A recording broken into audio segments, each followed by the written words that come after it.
Welcome to The Explainer. Today, we're unpacking a real mystery, the 60-year-old brain, and we're unlocking the secrets of post-retirement aging. Let's just dive right in because this is fascinating, and honestly, it's incredibly common. Did you know that about 90% of people experience this sudden, unexplained wave of aging, lethargy, and just pure exhaustion right after they retire? Well, we're going to unpack exactly why that happens today by looking closely at the science. And trust me on this, the answer is probably not what you think. Imagine this for a second. You wake up. The sunlight is peeking through the curtains at the exact same time it always does. But today, something just feels fundamentally different. You're, say, 1 month into retirement, and for the first time in maybe 40 years, nobody is waiting for you.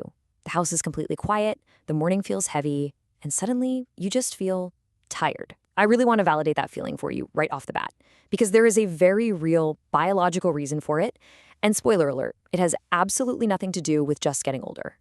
Just think about the stark contrast between your working years and your retirement years. Back when you were working, your mornings were absolutely packed with external stimuli. You were a manager heading into back-to-back meetings, a teacher rushing to class, maybe a parent making lunches. There were constant demands on your time and your attention. But then, shift over to the retirement years. No schedules, no demands, just silent mornings. That sudden feeling of emptiness you might get, it's actually a profound biological reaction to a rapidly changing environment. You aren't lazy, and it's not depression. It's just science.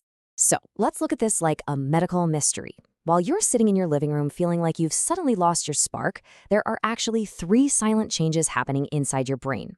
Today, we're going to act as biological detectives to uncover the 3 hidden culprits that cause this post-retirement aging. We'll examine the clues, decode how the brain is reacting, and most importantly, find out how to reverse it. So let's jump into our first clue. Mystery clue number 1. The unplugged cord. This clue is tied right back to the sudden loss of those social roles we were just talking about, being the boss, the provider, the caretaker. For decades, every single time you made a decision at work, or called a student's name, or even just set the dinner table, your brain got a mini dose of dopamine. That's the hormone responsible for motivation and reward, and it's triggered directly by fulfilling social roles. Basically, your brain was getting fueled every single day simply by the act of being needed by other people.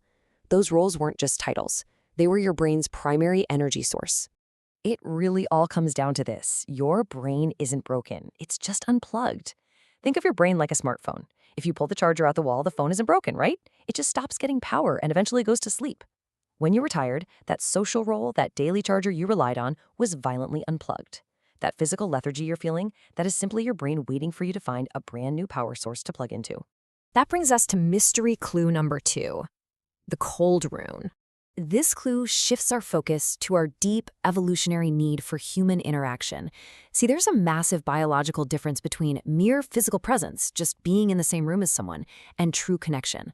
It's a heartbreaking reality that you could spend all day caring for a spouse or an elderly parent, physically being right there with them, and still feel completely, utterly alone when your head hits the pillow.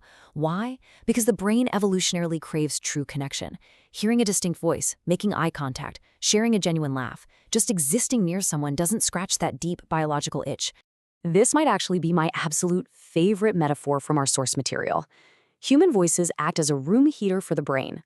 Without the warmth of a human voice actually engaging with you, the brain doesn't just feel lonely, it senses danger. It goes into this stress-induced survival mode. And over time, chronic isolation literally causes the physical areas of the brain responsible for memory and emotion to shrink. Your brain quite literally needs the warmth of another voice to feel safe and function at its best. Now let's turn to mystery clue number 3, the wrong command. I have to warn you, this is probably the most dangerous clue of all, because it's an unconscious sabotage that almost everyone does to themselves without even realizing it.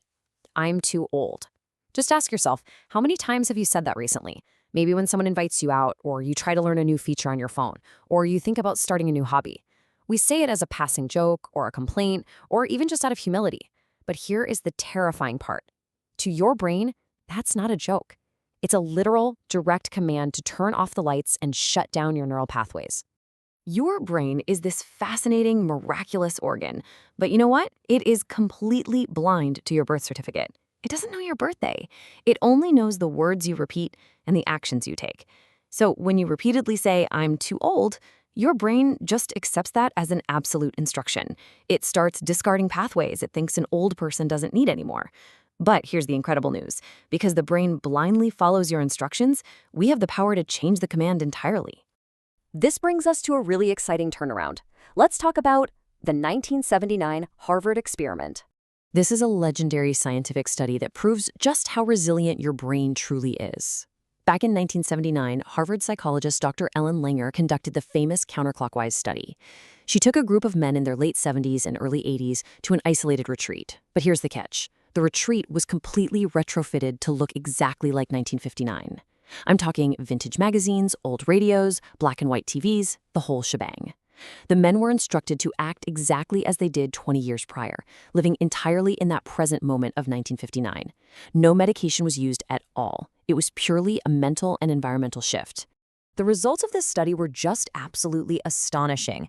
After a single week of living as if they were 20 years younger, their bodies responded in kind. Their vision actually improved.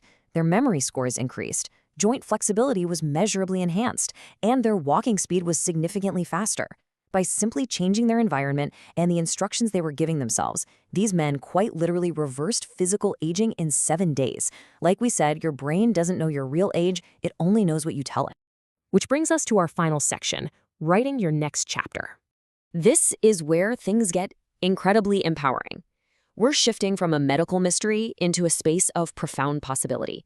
And the foundation for this next chapter is a biological concept called neuroplasticity.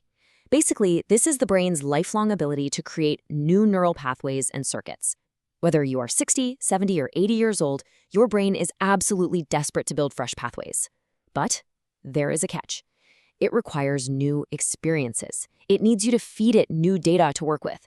You can't just think your way into new pathways. You actually have to act. The best part? Sparking neuroplasticity doesn't require these grand, exhausting gestures. You don't have to go climb a mountain or learn a new language overnight. Look at how simple this can be. Step 1, walk a different street on your morning stroll. Step 2, open the door to a cafe you've never been to before. Step 3, try downloading just one new app.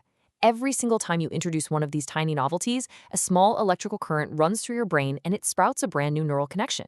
So, the absolutely crucial point to take away from our time together today is this. Every time you say, "I'm too old," you are closing a door in your brain. But every time you try something new, you open one. I really want you to remember that if you feel heavy or tired in retirement, you are not broken. You've just spent a lifetime working for others, pouring all your energy into your roles. Right now, your brain is simply resting, waiting for you to pick up the pen and write the next chapter. So, I want to leave you with a question to chew on as you go about your week. What new door will you open today? It can be incredibly small, but take just one small new action today and let your brain know that the adventure is far from over. Thank you so much for exploring this topic with me. But before you go, keep an eye out for our next explainer. We'll be discovering a hidden superpower, a very specific cognitive ability that actually makes the 60-year-old brain vastly superior to the 30-year-old brain. It is a strength you already possess but probably haven't even noticed. You definitely won't want to miss it. See you next time.